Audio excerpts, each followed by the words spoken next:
Hello, my name is Grady Luce, and today I'd like to present to you on the benefits of having a good family connection throughout your life.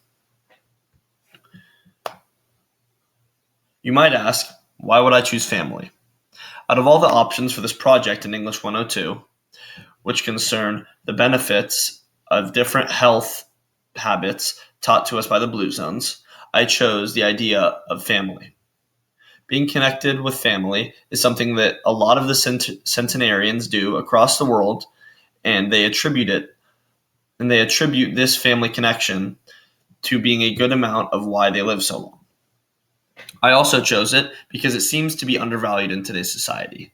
The idea of being fun and free throughout your life is much more important than being grounded in your roots and who you are. Family can make people who they are very easily, as how you are raised is how your life will turn out most of the time, and I am no exception. Some of the research I did on this project include 2 different studies and 2 different magazine articles. One of the studies was done on toddlers and their parents. The parents had varying degrees of closeness and varying degrees of good relationships. These toddlers were then given IQ tests and given results based on them. It was found in this research that the closer the parents were and the better relationship they had with their child and each other, the higher the chances that the child had a good IQ test. This is due to the fact that the most vulnerable stage of a person's life is their childhood, and this vulnerability is a large reason for their mental stimulation being required to be higher. Essentially, when you are a child, you need more mental stimulation so you can use your brain more effectively in the future throughout your life. This graph shows this with different lines showing the instability of parents and the IQ test scores. Some of the other research includes one article on the difficulties of family closeness during a pandemic, such as the recent one of COVID-19, and the mental health issues that can arise. It was shown in this research that mental health is a large struggle for families when they have to spend a great amount of time together. This is understandable, as sometimes people can be annoying. It is just a fact. But also, it is shown that the more the people in the family try to stay together and coexist well, the more it helps their mental health stay consistent and good throughout this difficult time, whatever it might be. Some of the other research topics were 2 magazine articles, one of which talks about the lowering of stress, which helps your heart health because of a connection with family, and how getting along with your family better helps you live a productive life. Both of these are clearly true, because if you can't coexist with the people you're around well, then nothing in your life is going to be productive or run smoothly. This mental health and physical health benefits show why being close with your family and having a good relationship is so important in everyday life. My project was 12 days. I did a variety of activities with my family. I tried my best to coordinate with their schedules and my schedule to make it so that we could spend more time together than we usually might. These activities range from going to the zoo or attending sibling sports games or eating family dinner. Some were bigger, some were smaller in magnitude and how commonly we do them. After this, I talked to my family about how they think this project affected them and how they think our relationships have grown or declined throughout these 12 days. On day 1, we ate dinner in our backyard and watched Batman. It was pretty simple but enjoyable. On day 2, we cooked lasagna together, which was fun, I guess. It was difficult because I have a lot of people in my family, so it was very chaotic, but in the end, I think it was enjoyable. During day 3, we went to my brother's baseball game, which there's a picture of here. This was fun because it showed how connected we can be even when one person is doing something. We don't all have to be doing something in order to feel connected.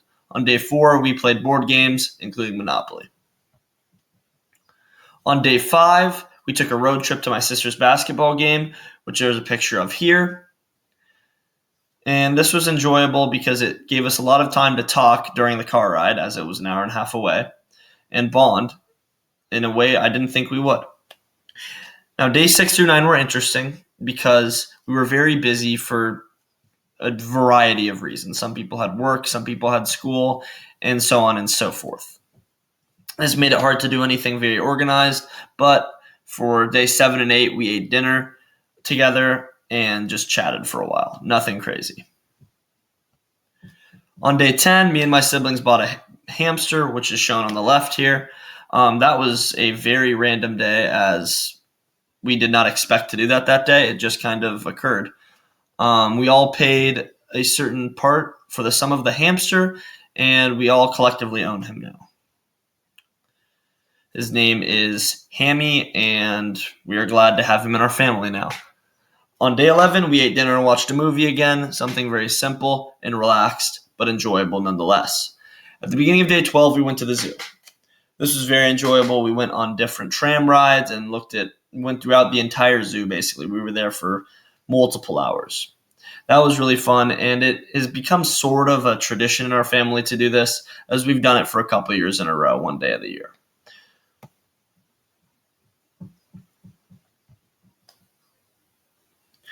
Some of the results of this are quite interesting, in my opinion. As I described before, I talked with my family members about how they think this project affected us, if the time had made our relationships grow or decline in any way. One of my brothers described to me how his happiness level was affected.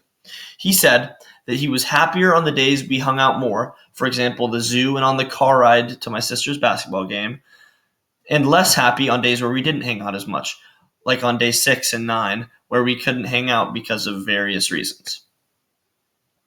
This makes sense because in one of the research articles I looked at by Markman, it is a magazine article that describes how being around your siblings or family members or anything of the such gives a direct correlation to happiness and a lack of stress.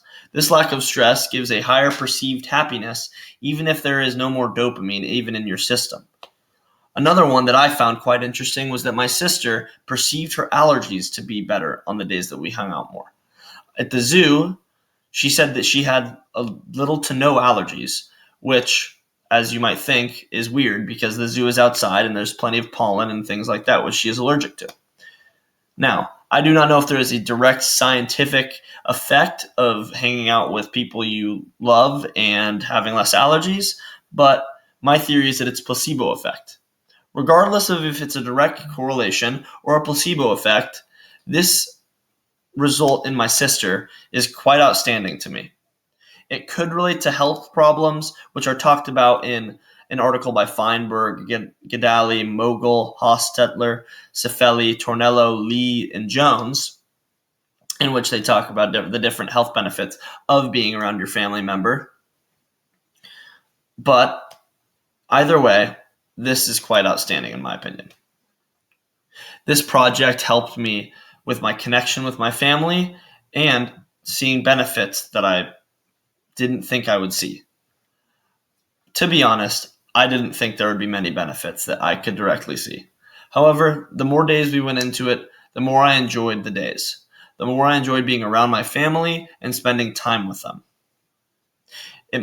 This project might not have directly affected my life in a tangible way, but it made my days more enjoyable, which is something that I'm grateful for. Even though the 12 days is not a long time, I think it had a decent effect on everyone in my family. The impact of being around each other was felt throughout all of us, and in a good way nonetheless. It makes me think how much more time I would like to spend with my family in the future. One of the drawbacks I found in this project was the length of time that it was done, only 12 days, which I think made a lack of benefits seen. And also, deficit of this project is that difficulties did arise when trying to schedule certain events with my family. It's difficult when there's a lot of people in your family to get them all in one place doing one activity at the same time. But nonetheless, it really made me think of how lucky I am. I have all this family that some people don't have, and I'm lucky to have all of them and should try to spend more time with them than I do right now. I think this project forced me to do something that I might not have wanted to do before, but now that I have seen the benefits of it, I think it will push me to try to continue this trend after this project is done. If I were to continue this project, I would talk to my family more about what they wanted to do and how they wanted to improve the project, or just our lives and our relationships in that matter. In conclusion, I think family will always be there. If you have family and if you have good relationships with them, no matter what struggle you have in your life, they will be there to help you. They're essentially lifelong friends. And even though stuff like hanging out or going to the zoo might not seem fun or important to you, the other people in your family might think it's the best thing in the world. This project impacted my satisfaction of my days, my brother's happiness, and somehow my sister's allergies. The other family members also talked about how they enjoyed the days and the benefits that they saw from it. Overall, this project was more impactful than I thought it would be, and I'm glad that I did it. I recommend all of you, if you have family, to try and grow connections with them, because not only does it make you enjoy your days more, as we can see in research, it helps your health, whether it be mental or physical. And those are things that we should all try to better in our lives. Thank you.